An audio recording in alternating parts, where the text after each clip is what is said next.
The highway carved a pale wound through the night, two narrow lanes afloat in a sea of black water and darker trees, and the truck's high beams drew a white tunnel that collapsed behind the hood, as if the world were unspooling and knitting itself back together, only where Rafael looked. Rain came in slanted sheets, stitched by the wipers into momentary clarity that tore again as quickly as it formed, and the cab smelled of coffee grounds, diesel, and something faintly metallic that didn't belong to any engine.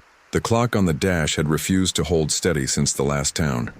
It stuttered between 2:01 and 2:09 as if the road itself made time limp, and the GPS screen had gone from maps to a blank gray that reflected his face like a restless pond.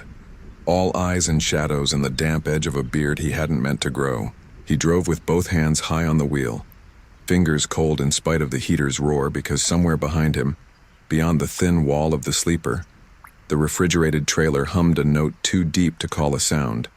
Something felt through bone rather than heard, and when the wipers paused at the edge of their sweep, he could swear it changed pitch, as if aware of the silence it could pour into. The moon was a rumor behind the clouds. A weak brightness more imagined than seen, but the flanks of the trees glinted in places where rain had polished them, and every few miles clusters of roadside crosses rose from the ditch like white sticks gathered by a tide. Someone had left candles in a niche hacked into a stump, and they guttered in the downpour without going out, flames bucking but stubborn, as though the rain itself bent around them. The CB crackled with only weather warnings and someone far away singing 3 notes over and over. Not a song he knew, and not a melody that felt human, and he turned the volume down until the hum of the trailer filled all the places silence wanted. He didn't look into the mirrors unless he had to. The manifest had told him not to, in letters stamped with the thin precision of a typewriter that left little burrs of ink where the keys struck.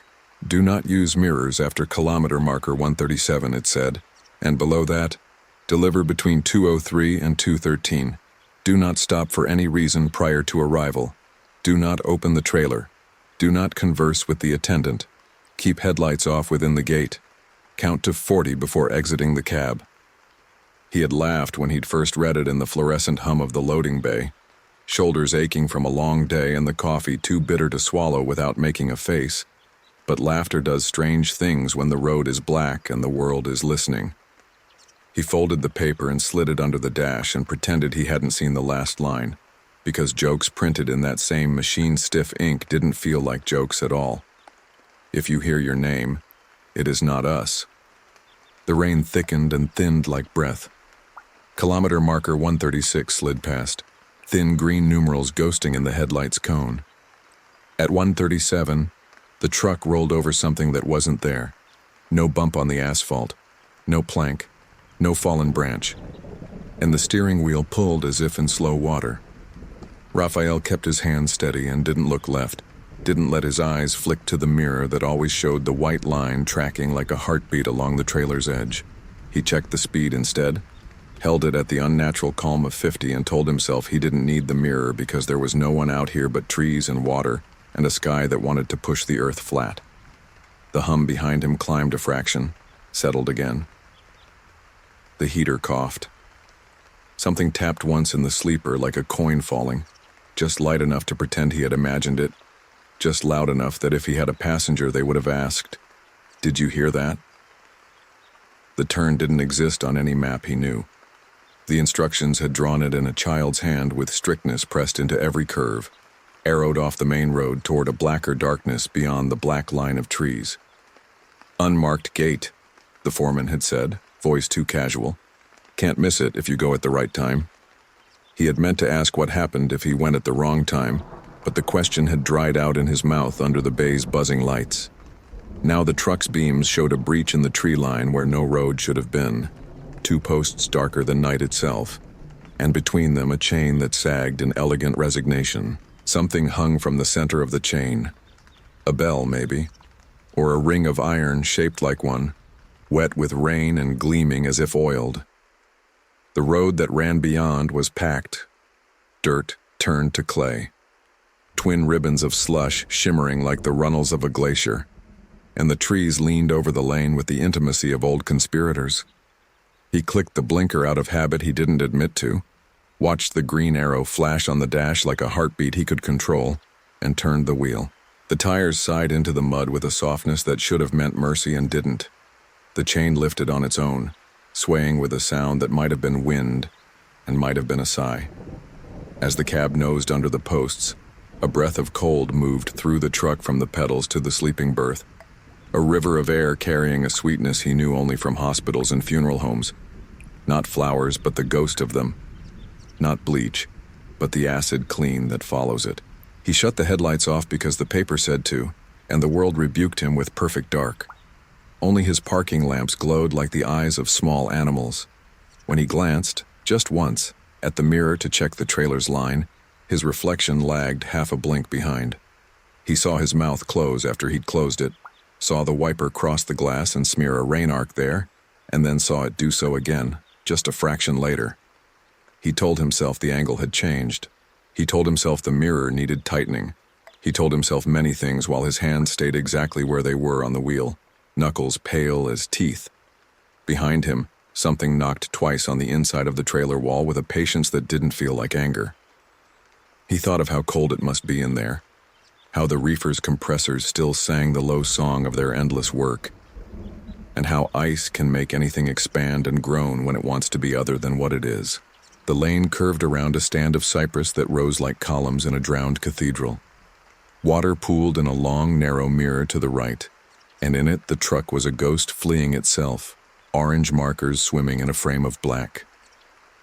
The rain eased to a whisper that let him hear his own breath, and within that whisper the CB returned with a soft scrawl of voices, speaking numbers that were not in any order he could recognize. He clicked it off with a thumb that felt far away from the rest of him, and watched the yellow light die with the guilty relief of a child who has just pulled a cover sheet over his head. In the windshield's breath-cold glass, someone traced a line through the condensation from the outside, a fingertip dragging a wet arc that began low and climbed with human slowness. He swiped it away with the back of his hand. The glass fogged again at once. The line redrew itself, steadier now, finishing the curve until it bloomed into the first letter of his name. The paper under the dash pressed against his knee as the truck swung. He could feel the indentations of the typed letters through the thin seam of denim. His name did not appear anywhere there. He checked without looking, the way a tongue checks the sore place inside a cheek. The bell on the chain behind him, or whatever it was, rang once without sound, a vibration that raised the hairs on his arms and set one bead of sweat sliding from temple to jaw. The truck crept. The lane narrowed until branches slick with rain combed the cab's roof with brittle clicks, and somewhere off to the left an animal called with the complexity of a voice, saddled to a throat that didn't grow that way. The smell in the cab deepened. It came from the vents now in cool, steady breaths, and with each one his chest seemed to learn a rhythm that wasn't his, as if the truck itself were instructing him in how to breathe here. A figure stepped into the lane just where the mud shouldered up, between the trees where no one could have stood a moment before. A raincoat hung off it in sheets of old yellow, hood up, head down, hands so pale under the dripping cuffs they looked polished. He didn't brake. The paper said not to. The truck rolled nearer and the figure did not move. There was no face visible under the hood, only a darkness that seemed too deep for the night around it, and where shoulders should have lifted and fell with breath, there was only the impression of depth that went on and on. He kept the wheel true and eased the truck past by inches, the mirror stitching the figure's edge into a thin, silver tremor. When the door's handle reached the figure's height, the raincoat sleeve lifted a little, as if the arm inside it were thinking about an old habit, an old wave, a human greeting remembered poorly.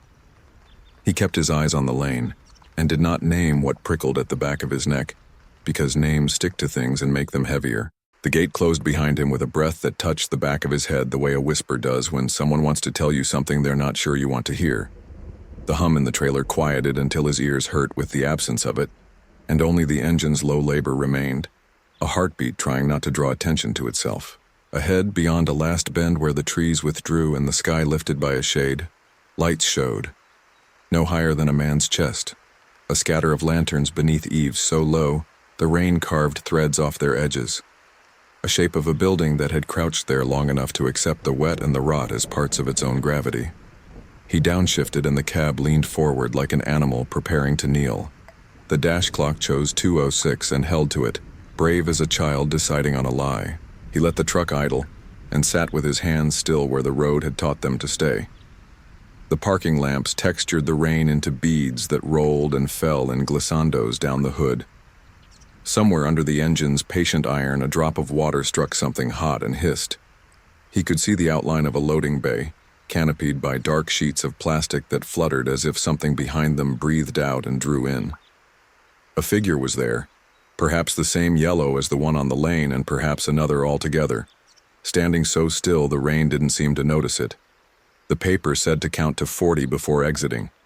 It did not say what would happen at 39, or what came for men who left at 33 because the cab had begun to feel too small for their bones. He counted anyway, slow, a number for each of the crosses he had passed, for each of the candles that would not die, for each of the times the mirror had shown him the world a fraction of a second later than he had lived it. At 40, the heater sighed. At 40, the hum behind him resumed as if exhaling in relief. At 40, the windshield fogged over one last time and a fingertip traced the last letters. R-A-F-A-E-L, neat and certain from the outside. He reached for the door handle and paused with his palm on its cold curve.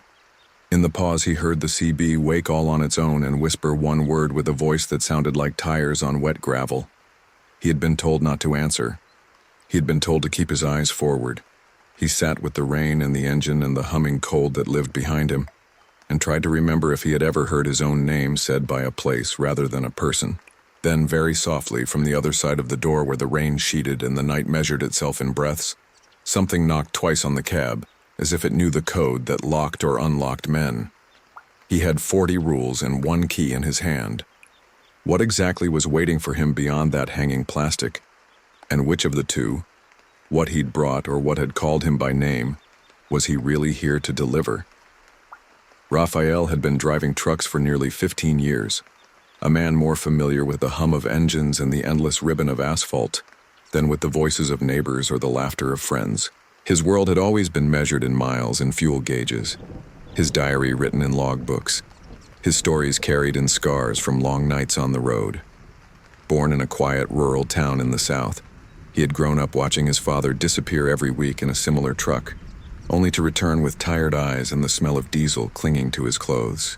It was the only inheritance he carried proudly, the sense that the road was both punishment and freedom, the place where solitude spoke louder than the crowd. That night, however, solitude felt different. It wasn't the familiar embrace of silence he usually welcomed after hours of radio chatter and dispatch calls. It was heavier, like a weight pressing against his chest, seeping into the cab, turning each breath colder. The company he worked for wasn't large, nor was it known for strange contracts. Deliveries usually meant produce, building materials, or sometimes livestock. Yet the moment he had been handed that typed manifest under the humming fluorescent light, something in his gut had twisted in resistance. He had swallowed that feeling because truckers didn't turn down work. They carried loads and swallowed doubts. Still, there was something about this cargo, the secrecy, the precise instructions, the warning about mirrors and names, that made his hands tremble even before the night swallowed him. The road leading into the facility was worse than any he'd driven, narrow and drowning in shadows. The rain had not stopped, only softened into a constant drizzle that painted every surface with a sheen of silver. Through the streaked windshield, Rafael caught glimpses of shapes among the trees. They could have been logs, crooked fences, or maybe even hunched figures watching his approach, but the harder he looked, the less sure he became. He blinked, rubbed his eyes, convinced exhaustion was creating patterns out of rain and bark. His chest ached with a memory he hadn't expected. His daughter, only 8 years old, had begged him not to leave that evening. She had clung to his leg with tears glistening on her cheeks, insisting she had dreamt of him not coming home. He had laughed it off, ruffling her hair, promising that by morning she would wake to find him back at the kitchen table with pancakes ready. The guilt of that promise gnawed at him now. Each mile deeper into the forest, each minute closer to the delivery point, the image of her crying face pressed harder into his mind. He wanted to believe it was just the paranoia of an overworked father. Yet the manifest, folded tightly in his jacket pocket, felt heavier than steel, like proof that the nightmare she feared was waiting here. As he idled near the bay, Rafael's senses sharpened. The place smelled of damp wood and rust, with a faint sweetness that reminded him of decayed fruit. His ears caught more than the engine, the slosh of rain collecting in unseen barrels, the whine of insects braving the storm, and something else, a rhythmic scrape, like chains being dragged slowly across cement. His fingers tapped nervously on the steering wheel, a habit from younger days when he fought to stay awake on endless runs. This time, it wasn't drowsiness he fought. It was dread. The facility itself looked less like a warehouse and more like a forgotten asylum. The low roofs sagged under the weight of rain, their shingles peeling like old scabs. Darkened windows lined the walls too small for a human head to fit through, and the lanterns that flickered beneath the eaves painted everything in jaundiced hues. No sign bore a name. No logo branded the walls. It was as though the building had grown here, a fungus of wood and stone feeding on the rot of the forest. For a long minute, Rafael didn't move. He sat gripping the wheel, debating whether to kill the engine and step out or throw the truck into reverse and vanish back into the storm. His paycheck, the long months of unpaid bills, the faces of his wife and daughter, all tugged him forward. The rules on the manifest whispered reminders. Do not stop for any reason prior to arrival. Do not open the trailer. Deliver between 2:03 and 2:13. He checked the clock again. 2:07. If he hesitated too long, he would miss the window. He forced his hand onto the ignition and twisted the key, silencing the engine. The sudden absence of sound made the humming in the trailer roar louder, vibrating through the metal floor of the cab and into his bones. He sat in the dim glow of the parking lamps, listening, measuring his own heartbeat against the mechanical thrum. His throat tightened. He reached into his coat pocket and touched the folded paper again. The words there felt like chains, not instructions, and each one pulled him closer to a fate he wasn't sure he could return from. The rain tapped against the windshield in delicate rhythms, like fingers drumming impatiently.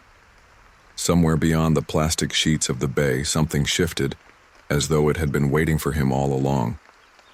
Rafael closed his eyes, took a deep breath, and whispered a prayer he hadn't spoken since boyhood.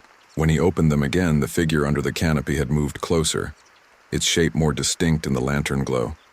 It stood utterly still, but its presence filled the air with a tension so heavy it made his hands ache just to stay steady. This was no ordinary delivery. This was the night when Rafael, the man who had always believed the road was his only home, discovered that some roads were never meant to be traveled, and some cargo was never meant to be carried. Rafael sat frozen in the driver's seat, his breath shallow, the sound of rain dripping from the eaves echoing in rhythm with the hum that seemed to live inside the trailer. The figure under the canopy did not approach further, yet its stillness grew heavier, like a magnet pulling every nerve in his body toward it. He forced himself to count, slowly, deliberately, just as the manifest had demanded. But with each number, his sense of reality thinned, as though he were peeling layers of a dream he no longer trusted. When he reached 40, his hand trembled on the door handle. The steel was slick with condensation, colder than the air around him, and for a moment he swore something pulsed beneath the metal, a heartbeat answering his own.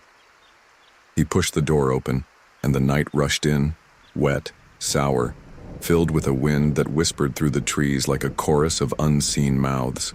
The rain clung to his clothes instantly, icy threads weaving into his skin. He stepped down, boots sinking slightly into mud that seemed too warm, almost alive, as if it were reluctant to release him once he lifted his foot again. The lanterns cast warped shadows across the ground. One elongated shape stretched toward Rafael, bending and twisting with each gust of wind, yet not in harmony with his movements. It lagged behind, then snapped forward, like a puppet tugged by an invisible string. He forced himself to keep walking, clutching the manifest in one fist as though paper could shield him. The closer he drew to the canopy, the louder the scrape of chains became, until it was no longer distant but surrounding him, circling, moving in the black edges of his vision. The attendant, if that's what it was, stood waiting by the loading bay. The raincoat's hood sagged low, concealing everything but a pale suggestion of skin at the jawline, stretched taut like candle wax. Its hands, hanging limply at its sides, twitched in faint spasms, each finger jerking like a marionette string pulled by clumsy hands. Rafael remembered the warning. Do not converse with the attendant. His throat burned with the need to speak, to demand what this place was, what he had brought, why his name had been whispered. Instead, he bit down hard on his tongue until the taste of copper spread across his mouth, grounding him in pain. He climbed the short ramp and handed over the manifest. The figure's hand closed around the paper with a stiffness that made the joints crack audibly. For a moment, as the lantern flame hissed in the wet air, Rafael thought he saw more than one hand, like an echo of the gesture, slightly delayed, slightly wrong. He blinked hard, rain running into his eyes, and when he looked again there was only one pale hand withdrawing into the folds of the raincoat. Behind him, the trailer groaned. The hum shifted into a pitch that resembled breath, long and drawn out, exhaling mist into the night air through vents at the sides. The fog rolled over the ground and clung to Rafael's boots, curling like smoke around his ankles. He stepped back instinctively, nearly tripping over the uneven planks of the bay. From within the fog he thought he heard something shuffle, then drag, a slow movement, heavy, deliberate, as if whatever was inside the trailer had decided to wake. The raincoat figure raised one hand, gesturing for Rafael to remain still. The command was silent, yet it vibrated through the air with authority, freezing him where he stood. The loading bay doors creaked open, chains rattling above as shadows split apart to reveal the hollow inside. It was darker than the storm outside, an abyss that seemed to drink the lantern light whole. Rafael tried not to look, but failed, his eyes straining to find form in the black. For a fleeting second he saw shapes pressing against the air as if the dark itself had density. Long limbs unfurling, faces forming and dissolving, mouths too wide whispering in a language he didn't know but felt inside his chest like pressure. He stumbled backward, nearly slipping on the mud. The whisper rose, synchronized with the hum, wrapping around his skull until he could no longer tell whether the sound came from the trailer or from inside his mind. Then abruptly, silence. The humming stopped. The whispers ceased. The raincoat figure lowered its hand. And in that void of silence, Rafael heard it.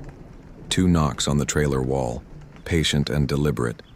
The same code that had tapped his cab door earlier. His blood turned to ice. The figure bent unnaturally, vertebrae cracking like branches, and began to unhook the chains on the trailer doors. Rafael's instinct screamed to intervene, to stop whatever was about to emerge, but his legs locked in place, rooted in fear. As the last chain clattered to the ground, the trailer doors groaned open, a cold mist spilling out with such force that his breath fogged instantly. Within the mist something moved. Not one thing. Many. The attendant stepped aside, waiting. The doors yawned wider. Rafael could not move. He could only watch as shadows crawled forward, pressing against the mist, forming shapes that seemed both human and not. The air thickened with the stench of rust and decay, and though no words were spoken, Rafael understood one thing with certainty. The delivery was not his cargo. It was him.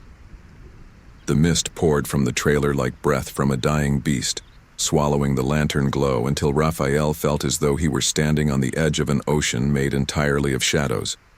The raincoat figure remained still, its head tilted downward, as if acknowledging something unseen stepping into the world. Rafael's instincts screamed at him to run, but the path back to his truck seemed impossibly long, every footstep already claimed by the fog curling hungrily at his boots. Shapes shifted within the mist. At first they were suggestions, ripples of movement, silhouettes dissolving into one another, but then one pressed forward enough for the lantern light to catch its face. Except it wasn't a face. It was the impression of one, like a memory carved into smoke, its features sliding and reforming in ways that made Rafael's stomach lurch. Eyes bloomed where no eyes belonged, mouths opened too wide, teeth glistening like shards of wet glass. The thing leaned forward as though sniffing, and though its features shifted endlessly, one detail anchored itself in his vision. It smiled. Rafael stumbled backward, his boots splashing in puddles that rippled outward as though the ground itself trembled. He turned toward the truck, desperate to climb into the cab, to slam the door and flee. But the fog moved faster than thought. It coiled up his legs, snaking around his waist, pulling him back with invisible weight. The hum from the trailer deepened, vibrating in his bones, commanding his body to stop resisting. His chest seized as if unseen hands pressed against it. The raincoat figure raised its hand again, palm outward, not toward Rafael this time, but toward the mist, as though giving permission. The shadows responded instantly, surging forward. In their advance, Rafael saw glimpses, faces he knew, people long dead, his father's weary eyes staring from within the dark, his daughter's tear-streaked cheeks, his wife's voice whispering his name in tones too soft to be heard, but impossible to ignore. They weren't real, he told himself. They couldn't be, yet each vision cut deeper than the last, hollowing out his strength until he fell to his knees. The fog seeped into his mouth, his nose, chilling him from the inside. His vision blurred, and for a heartbeat, he was no longer standing at the loading bay. He was elsewhere, inside the trailer itself. Metal walls dripped with condensation, the air thick with a cold so violent it burned. Chains crisscrossed the interior, holding shapes that writhed, not bound but encouraged to stay, as though the restraints were reminders rather than prisons. And at the center, there was a void, a hole in reality itself, pulsing with lightless depth. Something immense and ancient pressed against it, waiting for the door to fully open. He gasped, and the vision snapped away. He was back at the bay, coughing violently as mist clawed at his lungs. The raincoat figure lowered its hand, and the fog retreated slightly, curling back toward the trailer but leaving the impression that it could reclaim him at any second.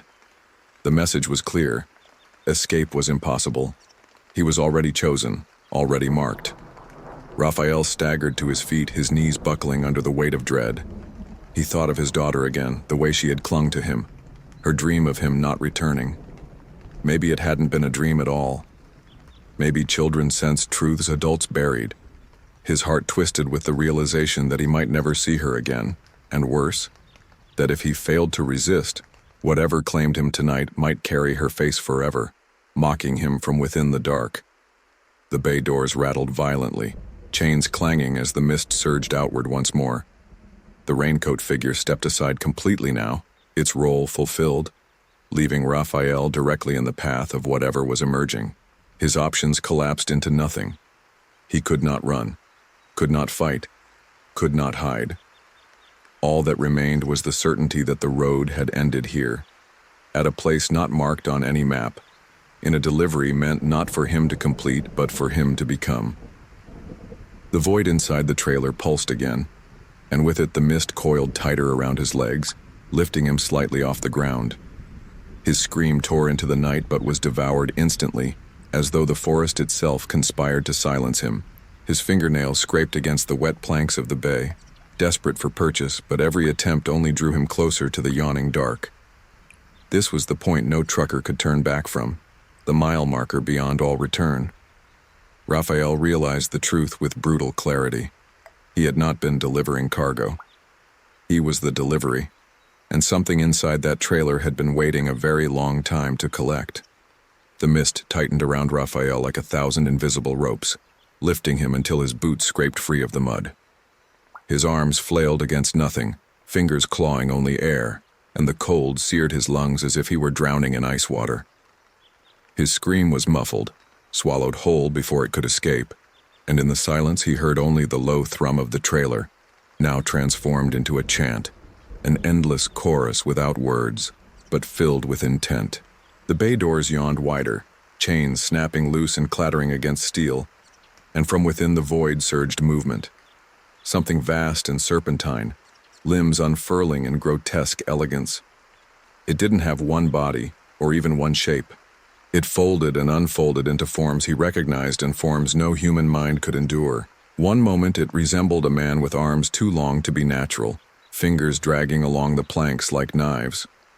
The next, it became a shifting mass of eyes, blinking wetly in perfect synchronization. Each blink echoed like a heartbeat in his skull.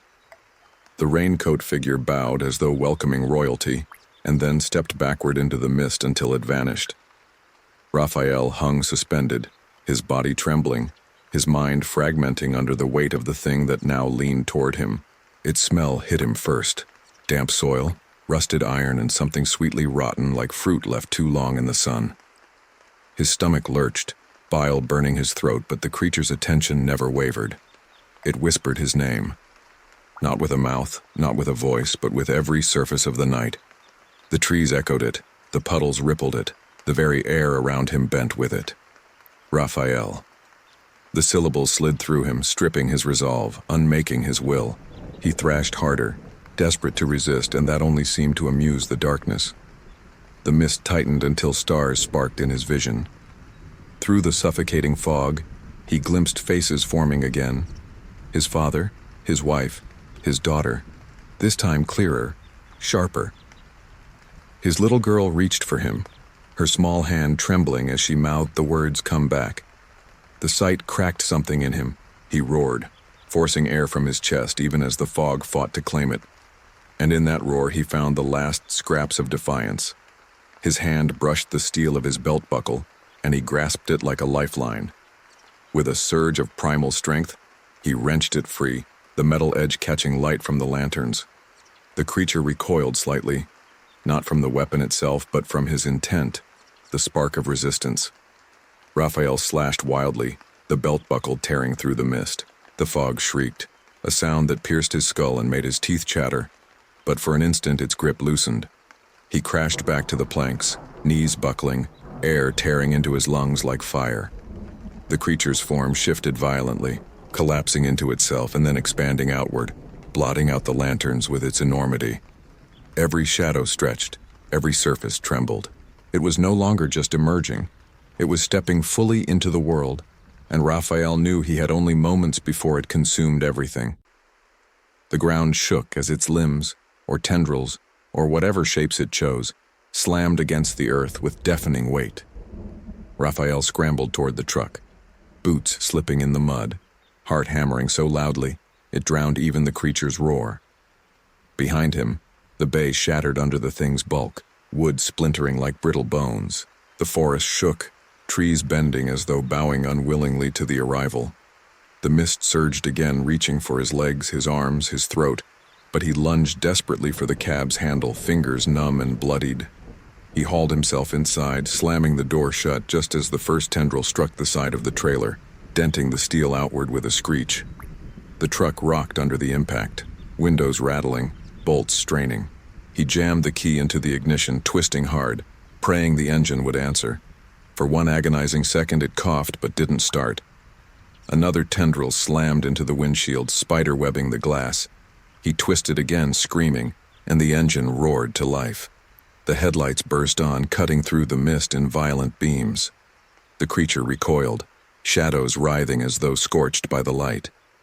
Rafael floored the accelerator, tires spinning in mud before gripping hard. The truck lurched forward, tearing away from the bay. Behind him, the monstrosity bellowed, a sound so vast it seemed to shake the sky itself. He didn't dare look in the mirrors, didn't dare acknowledge what chased him. He only drove, faster than he ever had, the road vanishing under his wheels, the rain lashing his windshield like claws. And still, through the roar of the engine and the thunder of the storm, he could hear it. His name, whispered from the dark. Closer every time he blinked. The truck barreled down the mud-choked lane, headlights carving narrow tunnels through the storm. Rafael gripped the wheel so tightly his knuckles bled white, his heart pounding in a rhythm that felt borrowed, not his own. The roar of the engine was a fragile shield against the thing screaming behind him, its voice stretching through the forest, a howl that bent trees and rattled the ground like thunder. He didn't dare look back. He didn't dare check the mirrors. Every rule on the manifest thundered in his head, as if it had been written for this exact moment. Do not look. Do not answer. Do not stop. The lane widened into the highway, and for a brief, desperate moment he believed he was free. Asphalt replaced mud, rain spraying upward in sheets as the tires gained speed. But the darkness clung to him, pacing him, flickering in the corners of his vision. At times he thought he saw it running alongside the truck, long-limbed shadows loping on all fours, reflections of faces pressed against the windows, hands dragging nails across the metal skin of the trailer. Every sound of the storm seemed to echo with his name. A whisper here, a breath there, always just beneath the noise. He drove for miles without thinking, headlights slicing through endless rain. The clock on the dash stuttered again, flitting between minutes, unable to decide what time it was. 2:11, 2:12, 2:13, then back to 2:03. He cursed and slammed his fist against the dash, but the numbers only bled into one another, mocking him. No matter how far he drove, no towns appeared, no road signs broke the monotony, no other cars lit the highway. The world had shrunk into an infinite stretch of wet asphalt and two screaming beams of light. At last, the hum in the trailer returned, soft at first, then steady, vibrating through the floorboards. Rafael's blood went cold. It hadn't been left behind. Whatever had stirred in that bay was still with him. He pressed harder on the accelerator, the engine howling in protest. But the sound from the trailer grew louder, syncing perfectly with his heartbeat until he could no longer tell whether the thrum came from the machine or from inside his chest. The CB radio crackled to life without his touch. Static hissed, then cleared, and a voice, low, familiar, impossibly intimate, spoke his name. Rafael. It was his daughter's voice, trembling, tearful, begging him to come home. He slammed the volume knob off, but the voice kept speaking, leaking from the vents, from the rain drumming the windshield, from his own breath fogging the glass. Come back, Papa.